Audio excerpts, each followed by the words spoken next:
Get ready, because in this video we're diving into the wild secrets of the Watchers and the Nephilim, those fallen angels you've heard about. What if I told you that ancient texts, excluded from the Bible, describe a group of celestial beings who descended to Earth, took human wives, and they went on to father a race of giants that roamed the Earth? These beings, known as the Watchers, are at the center of one of history's most fascinating and controversial mysteries. Were they angels sent to guide humanity, or fallen entities whose actions brought about a global cataclysm? Today we're going to journey back to the dawn of civilization, decode these forbidden scriptures, and uncover the truth behind the Watchers and their gargantuan offspring, the Nephilim. You'll want to stay for this, because what we're about to explore could change the way you see ancient history, mythology, and even the very nature of good and evil. Our story begins not in the familiar pages of Genesis, but in a mysterious and ancient text known as the Book of Enoch. Although it's not part of the standard biblical canon for most Christian and Jewish traditions, it was highly regarded in early centuries and is even quoted in the New Testament. The Book of Enoch provides a detailed, almost eyewitness account of the Watchers. According to this text, a group of 200 angels, led by a figure named Samyaza, looked down from the heavens and became captivated by the beauty of human women. They made a pact, a binding oath, to descend to Earth and take them as wives, a direct violation of their divine mandate. These weren't just any angels, they were the Watchers, a specific order tasked with observing and perhaps guiding humanity from afar. But their desire overcame their duty. They descended upon Mount Hermon and began to teach humanity forbidden knowledge. Think of it like a cosmic version of Prometheus stealing fire from the gods. Azazel, one of the chief Watchers, taught humans the art of making swords, knives, and metalwork for warfare. He showed them how to make cosmetics and adornments, which the text says led to vanity and impurity. Other Watchers revealed the secrets of sorcery, astrology, and the reading of the stars. It was a massive, unsanctioned transfer of celestial technology and occult knowledge to a fledgling human race. They essentially fast-forwarded human civilization, but in a direction that led to corruption and violence. The world, according to Enoch, was filled with unrighteousness as a direct result of these teachings. But the most shocking consequence of their descent was yet to come. The unions between the Watchers and human women produced offspring unlike anything the world had ever seen. The Nephilim, those mysterious beings from ancient texts, half human and half divine. Fascinating, right? The word Nephilim itself is often translated as giants, but it can also mean the fallen ones. And giants, they were. The Book of Enoch describes them as being of immense stature. Some accounts say up to 450 feet tall, though this is likely symbolic of their immense power and destructive nature. These weren't gentle giants. They were voracious beings with an insatiable appetite.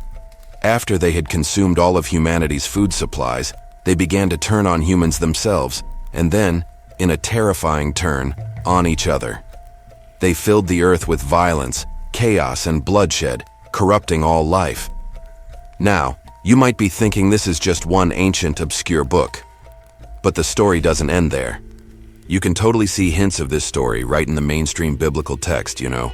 Genesis chapter 6, just before the story of Noah's Ark, contains a brief but powerful passage. It says, "When man began to multiply on the face of the land, and daughters were born to them, the sons of God saw that the daughters of man were attractive.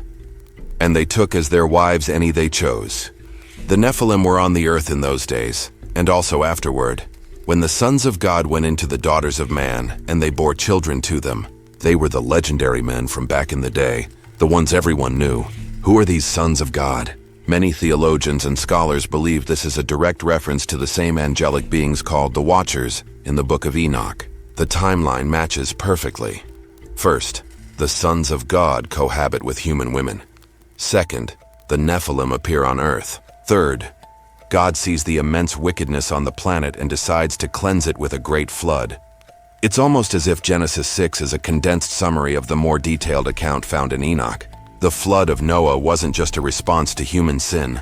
It was a cosmic reset button, a desperate measure to wipe out the corrupt genetic line of the Nephilim and the unholy influence of the Watchers. The story gets even more interesting when we look at other ancient cultures. Is it possible that the Watchers and Nephilim weren't just a Hebrew legend? Greek mythology is seriously amazing. It's full of wild tales and characters that blur the line between reality and imagination. The Titans were a race of powerful deities, born from Uranus, the sky, and Gaia, the earth, who were eventually overthrown by the Olympian gods in a cataclysmic war known as the Titanomachy. Could the Titans be the Greek cultural memory of the Nephilim? The stories are strikingly similar. Divine or semi-divine beings of immense power, whose reign ends in a world-altering conflict.